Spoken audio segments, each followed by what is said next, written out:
there is no reason why Jermall Charlo should not accept the offer that Eddie Hearn is giving him. No reason whatsoever. What's crazy to me is at one point in time, this is a fight that a lot of people wanted to see. Y'all talked about forever.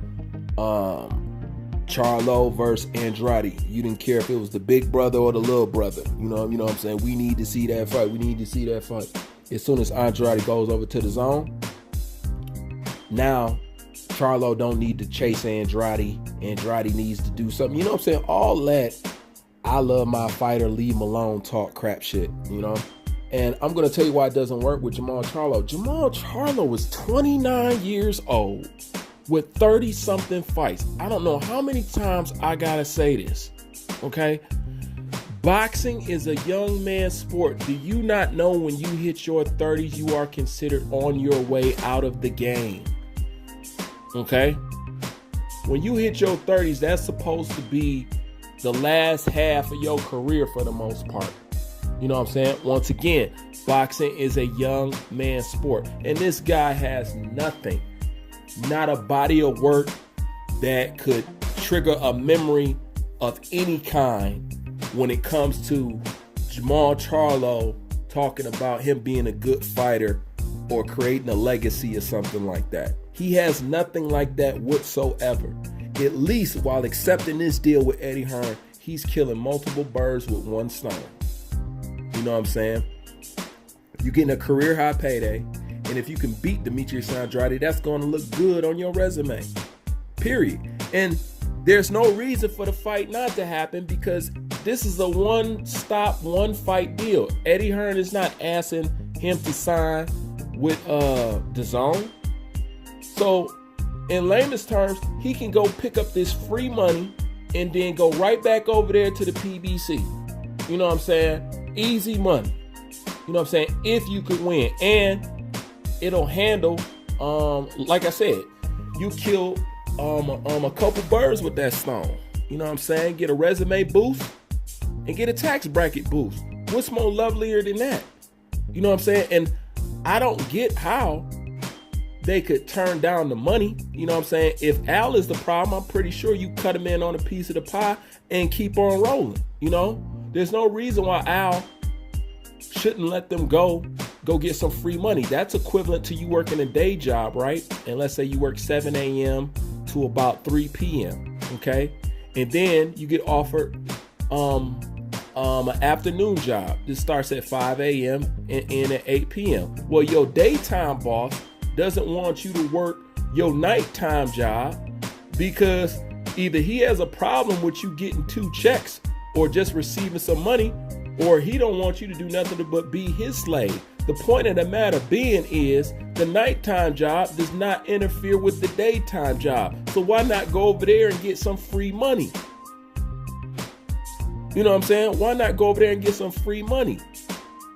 That's what I'm not understanding, because see, back when people wanted to see this fight, when Demetrius Andrade was on ice and whatnot, you know, everybody was saying, the Charlo brothers were saying that Demetrius Andrade jacked up. He need to get his stuff together. Forget him. He broke. I don't know how you could use the excuse of somebody being broke not to fight them, but nonetheless, they use that excuse. So money seems to be the main goal here. So if that's what's being said, then you got to understand something right here.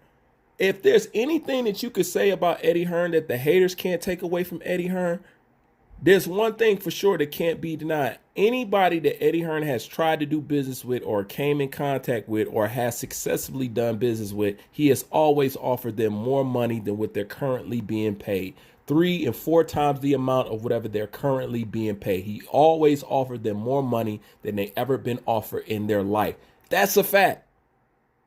That's the fact. So since you clowning Demetrius Andrade for being broke, okay, you yourself got to represent that you must be about the money. And I don't see how you going to talk about somebody being broke when you stepping over dollars to pick up pennies. There's no reason why you shouldn't accept this fight.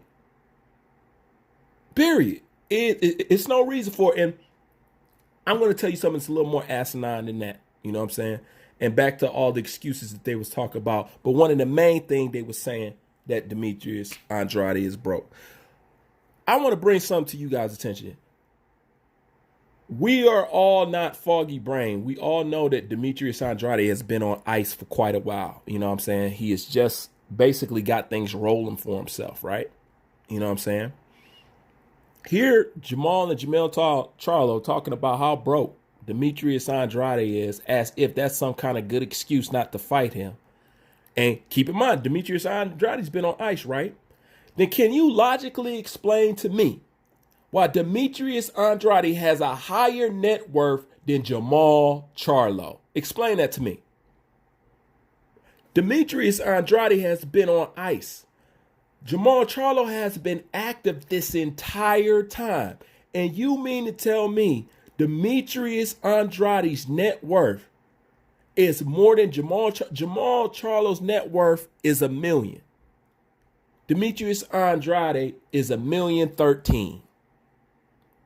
How in the hell is that possible? And this dude been sitting on his ass the majority of the time. You mean to tell me that you've been active this entire time and Demetrius Andrade has just now got his plate warmer sparking, and this dude has more assets and more money in the bank than you? Make that make sense. See, at one point, this is the dude you was clowning saying he was broke, but his net worth is higher than yours. And if it's higher than Jermall's, it's definitely higher than Jamel's.